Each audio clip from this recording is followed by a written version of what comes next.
नमोऽस्तु भगवन् विश्वेश्वराय महादेवाय त्र्यम्बकाय त्रिपुरान्तकाय त्रिकाग्निकालाय कालाग्निरुद्राय Hi friends, this is NJ, your host on this channel. So we will continue our discussion around different ascendants. The ascendant which we are going to discuss today is the Lion. Yes, you got me right. It's the Leo ascendant. And we are going to follow the same three parameters. First, we will try to understand the Leo zodiac sign. Then we will try to understand the life path of someone in whose astrological chart Leo sign would be rising on the lagna, on the ascendant. And last would remain to be the favorable gemstones and colors which can be recommended to a Leo ascendant. So let's just start our discussion.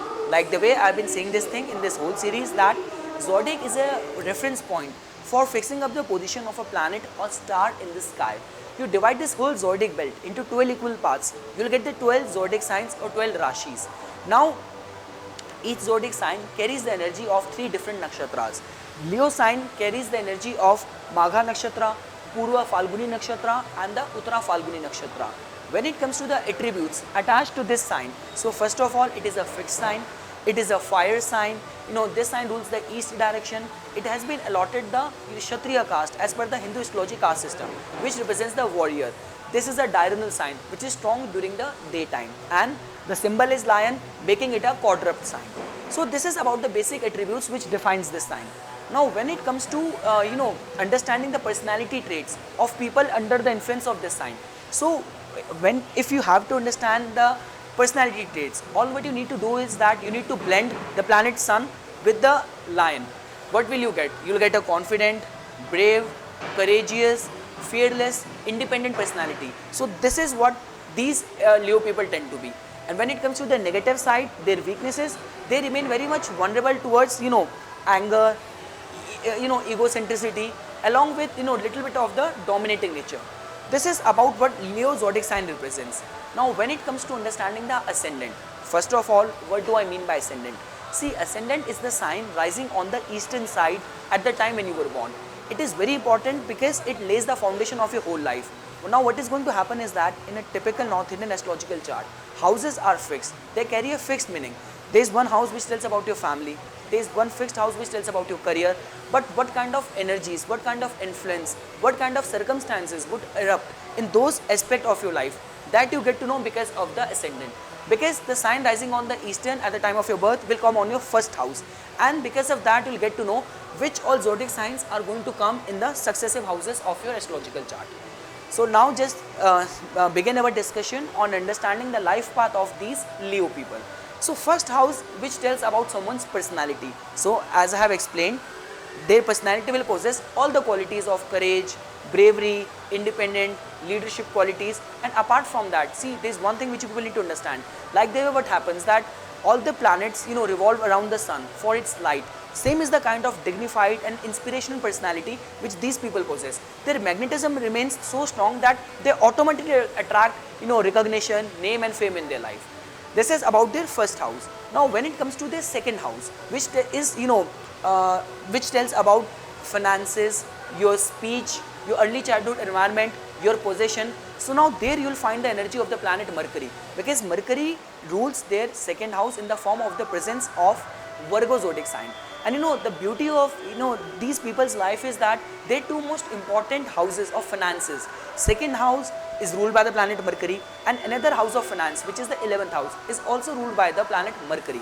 Mercury, which in itself represents business acumen. So now what we can expect from this? First of all, these people remain very interactive in their immediate family environment with their immediate family members. And apart from that, see, Mercury gives them the natural ability to do business, trade and commerce. And the third thing is, when it comes to a leader, when it comes to a king, not only that person needs to have good dignified personality, but also good vocal skills, so that when the person will speak, he'll automatically make other people follow him, listen to him. So that is the kind of eloquence which these people possess, because the second house is of the speech, ruled by planet Mercury, and which is also ruling the 11th house of the popularity, of the following, the large group networking circle.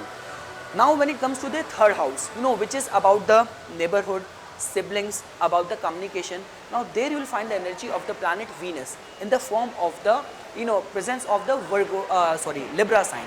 So now what is going to happen is that they remain very interactive, very balanced with their siblings, because these people know how to possess authority, how to show authority when they can possess this kind of throne and authority in the outside world. So obviously they will know how to maintain the harmony and the balance at their home front, how much to mingle up with their siblings and how much distance they need to maintain in order to maintain their integrity and their dignity.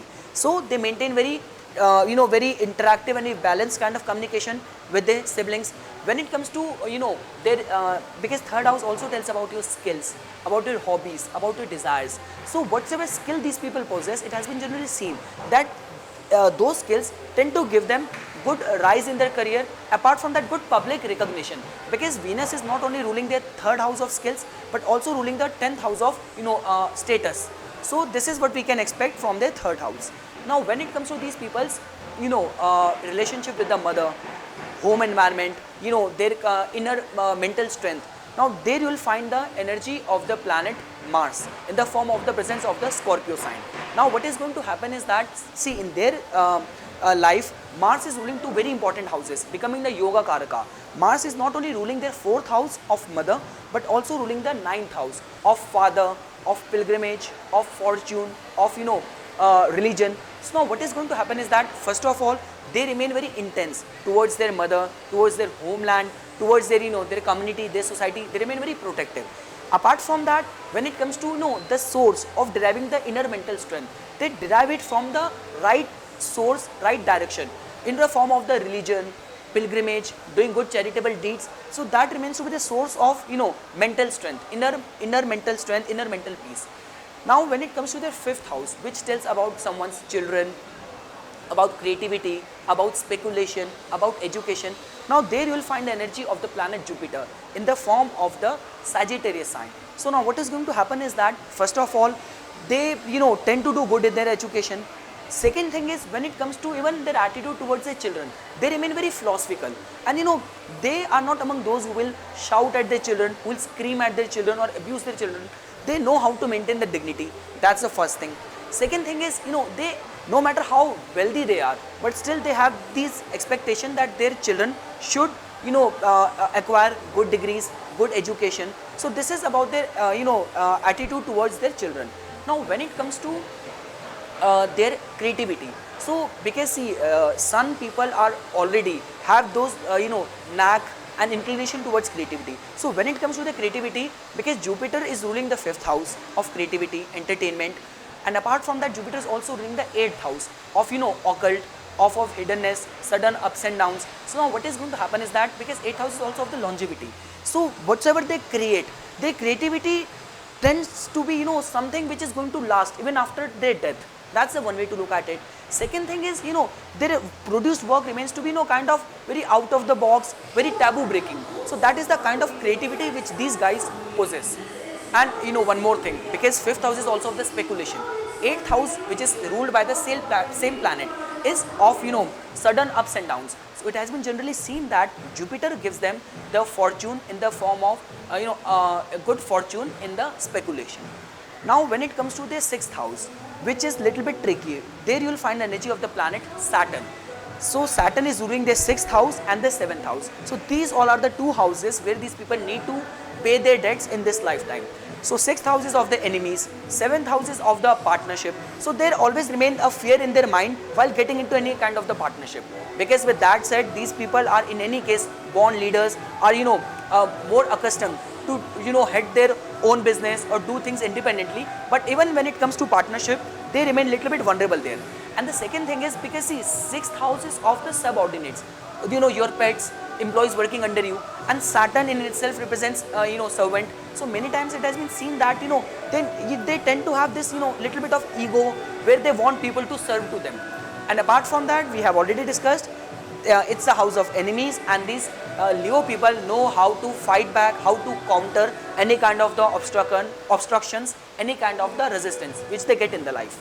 Now when it comes to the 7th house, which is the house of the spouse, of the partnership. So just because, like the way I always say, Saturn is a karmic planet. It teaches you the lessons in this life.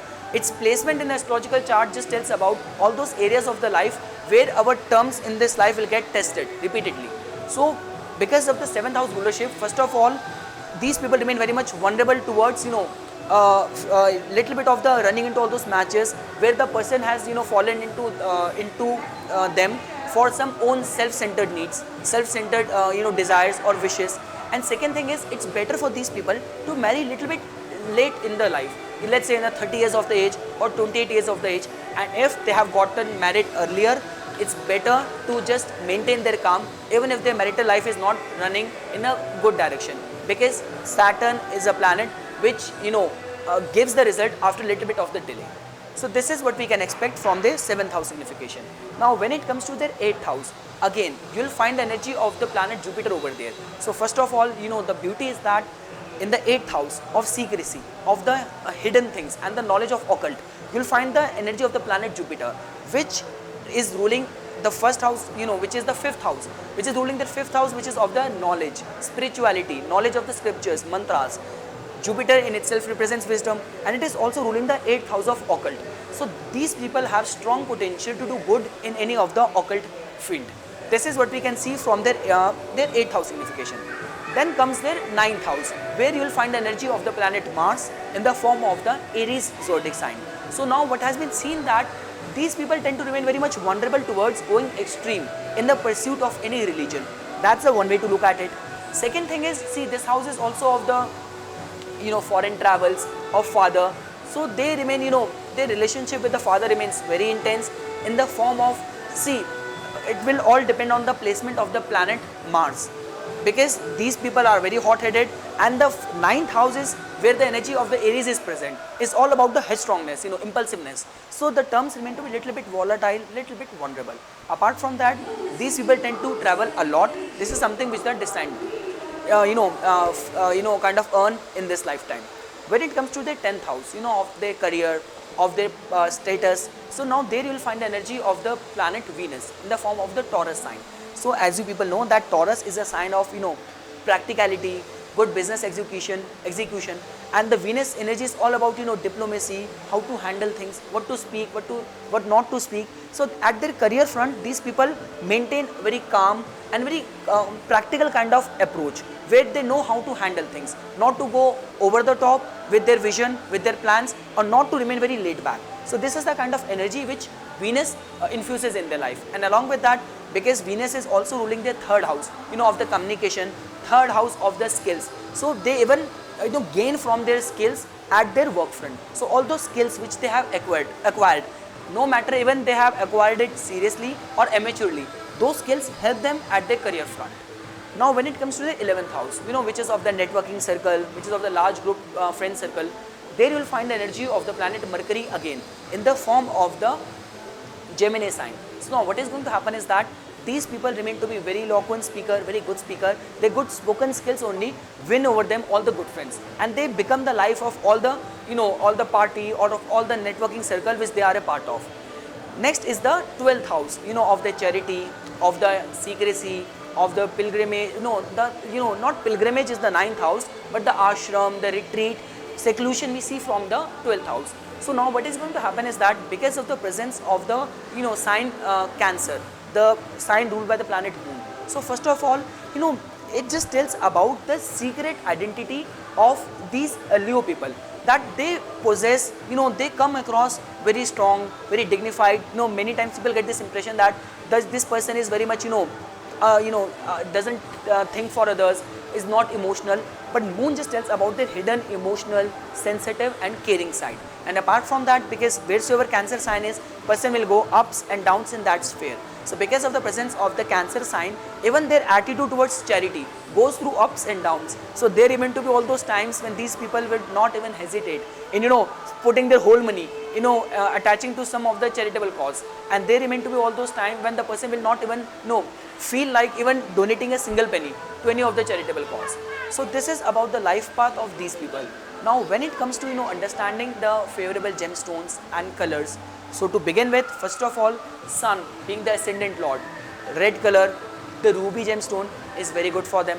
Second, Mars being the yoga karaka, rulership of the 4th house, and the house of luck, the 9th house, is very good for them. So adding again the red color or the coral gemstone will be very good for them. Jupiter is also good for them, rulership of the 5th house is also equally good for them. So yellow sapphire is good for them, yellow color is good for them. And when it comes to the inimical planets, things which they should avoid is the planet Saturn. So blue color, even wearing the blue sapphire gemstone is something which they need to wear only after lots of contemplation. And even the Rahu and Ketu gemstones and the colors are also not advisable to these people. So with all of that said, everything will depend on the placement of the planets in the astrological chart before considering any gemstone. So I hope I made myself very clear and informational in this video. For further more updates and notification on astrology, please subscribe my channel and like my Facebook page. Thanks.